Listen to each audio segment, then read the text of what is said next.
Hello, this is a presentation for schools who are considering becoming a RADY school. I'm Gavin Jones. I'm Deputy Head Teacher at Caerleon Comprehensive School. And I'm Jake Dyer, the head of Year 11 and RADY lead at Caerleon. Okay, and this presentation was used to support the work of the AAS in support in local schools becoming RADY schools. So the first thing I'd like to talk about is our school. So we are Caerleon Comprehensive School. We are an 11 to 18 school with about 1,500 children on roll, with actually a changing catchment area. So back about 15 years ago, we had a school with one of the smallest free school meal percentages in the entire principality. It was probably under 3%. It's now 16%. So we've had a significant shift in the makeup of the year groups that have come into school. And I suppose if we actually know that our year groups were changing and the intake was changing, a valid question could be asked of the school as to what we were doing differently to address the fact that we had slightly different year groups coming in progressively year after year after year. Well, what we can say now is that we've become a RADY school. So, in every sense, we are standing in the gap and offering more for the children who, generally speaking, get less. And I suppose one of the overarching issues with RADY is that there are some sweeping generalizations made. And we do know that there's a sliding gradient of financial challenge for all our families, and not just a family sitting in one or either side of the groups, i.e., they're either free school meals or they're non-free school meals. We know there's a sliding gradient challenge. So we knew our school was changing, and we're really pleased that we've become a RADY school. And if you're a school that's considering becoming a RADY school, we take our hat off to you, because it's a very, very noble thing to want to do to support the young people who are coming into our schools who are from the poorest of families in our community. And what school wouldn't want to do that? But another spin-off of becoming a RADY school, as well as supporting those children who need it the most, is that it's actually, in terms of the professional learning journey of the school, we think one of the best things that you can consider, because in every sense it will get you and your staff to think differently and to think about the work that they can do to support the most vulnerable and certainly the most financially challenged in our school. One of the overriding principles for us is that we need to be doing more for these children when they come into the school, because when they leave the school and go outside the gates, they get less. Um, we wanted to become a RADY school several years ago, and it coincided with the arrival of a new head teacher.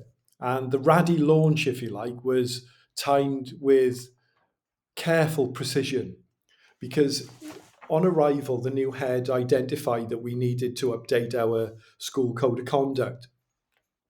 And bearing in mind, this was probably only a year or so after schools settling back into new routines post COVID.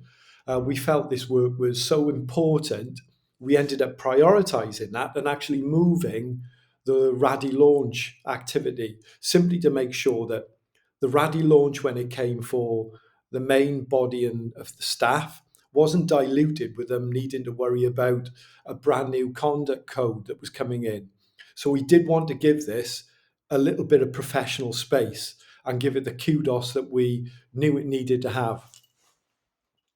We organised a RADY launch where we had probably 200 stakeholders in the school hall, and they would have included people like teachers, teaching assistants, support staff, canteen staff, members of the site team, governing body. Probably the only parents who were there were parents of children who were in school who were actually members of staff, but otherwise just about every other single stakeholder that had a connection with the school were represented at this launch. We also had the presence of Louise Blackburn, who is one of the go-to people in the RADY organisation who supports our work in school, do a keynote speech to help set the scene.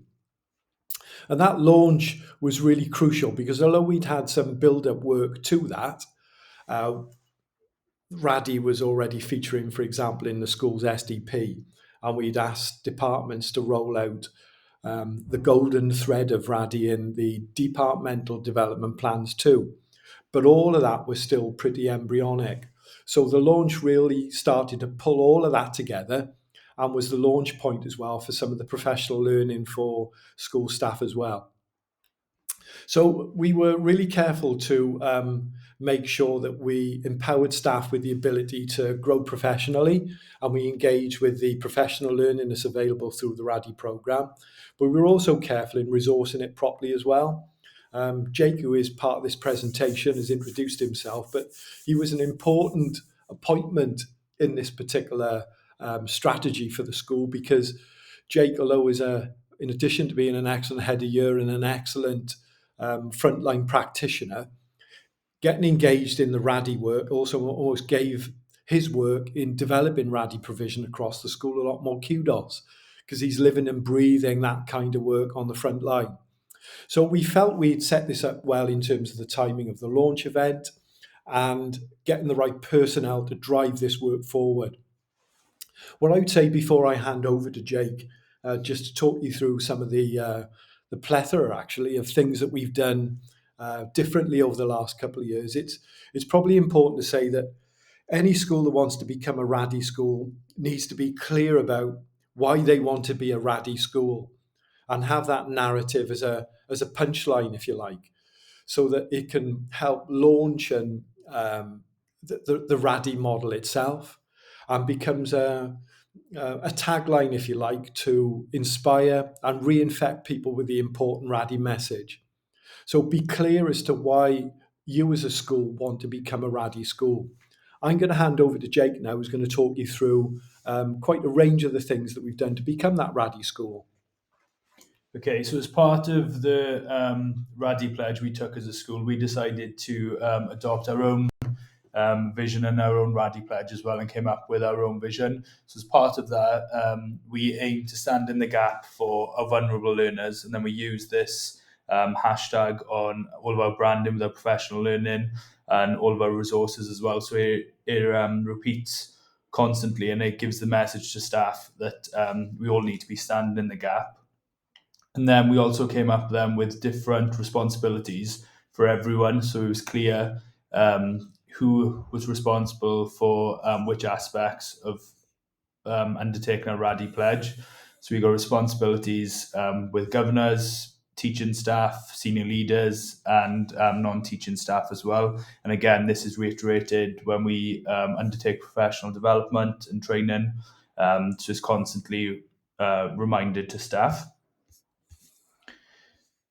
It's embedded then as well through everything we do. So as part of our Caerleon lesson, one of the aspects that we ask staff to focus on when they're planning their lessons and delivering them is standing in the gap. So that's looking at strategies that we put in place in the classroom for our disadvantaged learners.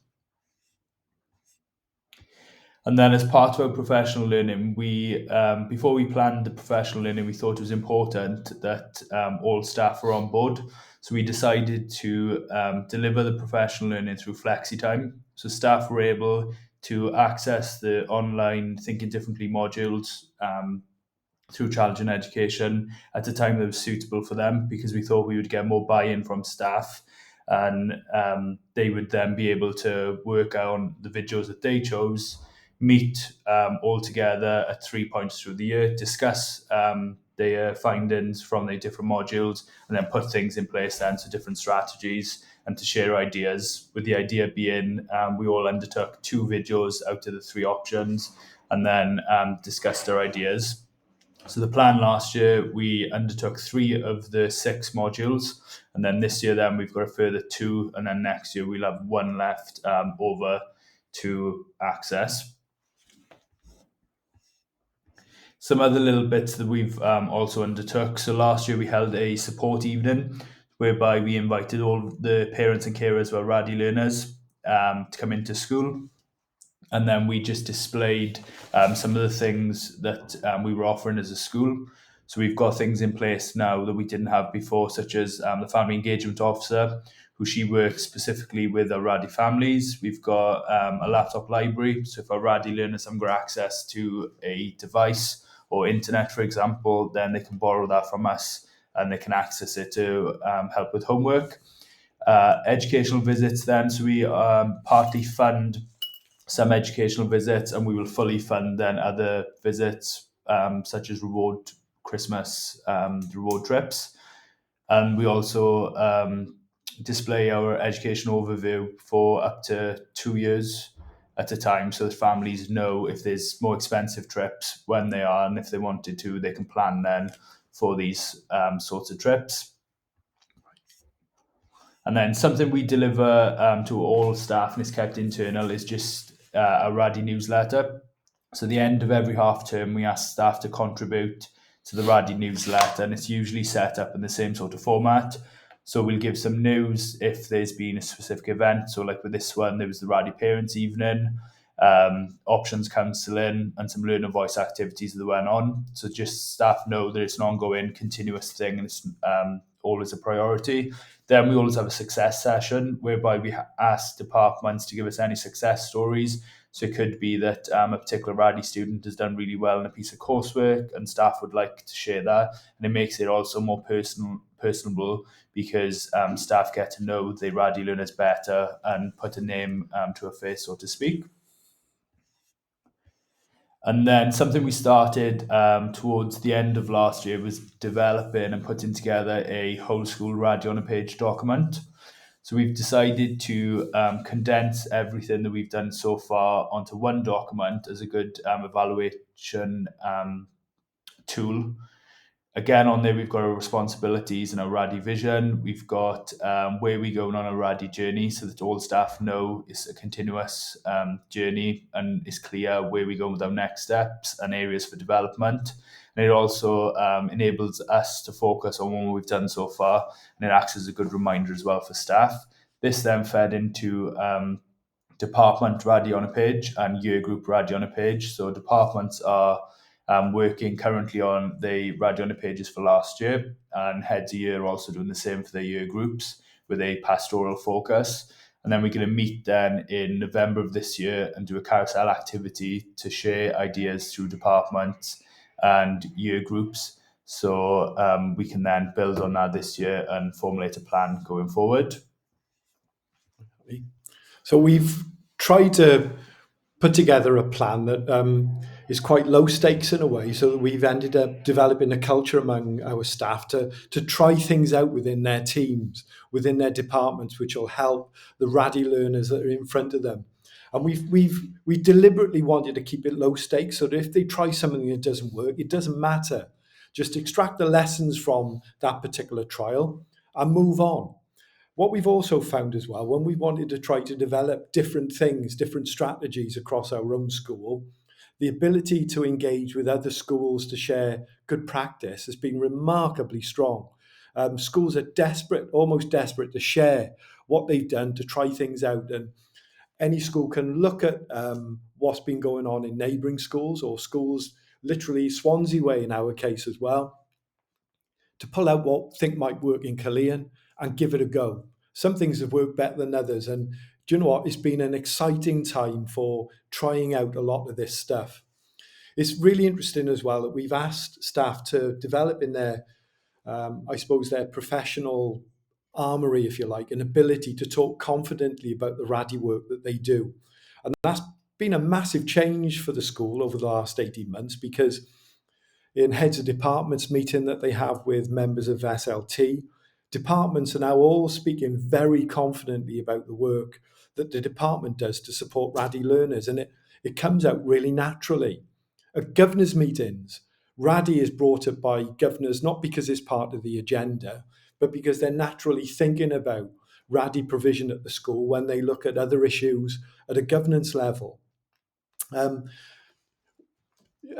sometimes you can extract stories from the things that you try that are really quite powerful. We organised, for example, a theatre trip for about 50 of our RADY learners across a handful of year groups. And it was a theatre trip where they were exposed to a production about, the challenges teenagers might have these days and how you can get through them. But you know what? As we were coming back on the bus, the number of learners on that bus who said they'd never been into a theatre or sat in an auditorium was remarkable. So we were giving those children the sort of experience that families who've